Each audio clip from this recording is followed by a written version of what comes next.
நமக்கு பல நேரத்துல என்ன தெரியறது இல்ல, எனக்குன்னு தேவன் என்ன வச்சிருக்கிறாரு, நான் கேட்கறதும் இல்ல, தெரிஞ்சுக்கிறதும் இல்ல. ஆகையால் ஏதோ ஒன்றை சாத்தான் கொண்டாந்து வச்சிடறான்.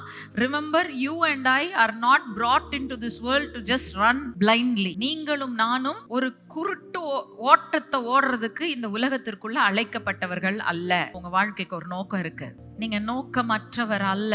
You are not a purposeless person. You have been brought into this world with a purpose. தேவன் ஒரு நோக்கத்திற்காகவே உங்களை இந்த உலகத்திற்குள் கொண்டு வந்திருக்கிறார். அந்த நோக்கம் நிறைவேற்றப்பட்டால் தான் இந்த உலக வாழ்க்கை வெற்றியாய் முடியும். இல்லை என்று சொன்னால் தோல்விதான். அப்போ அந்த நோக்கத்தை நிறைவேற்றுவதற்கு தேவனிடத்தில் நம்மை ஒப்புவிக்க வேண்டும். தேவன் ஒரு காரியத்தை சொல்லிட்டார்னா ஆக்டிவா நம்ம என்ன செய்யணும், அதை பின்பற்றி போகணும்.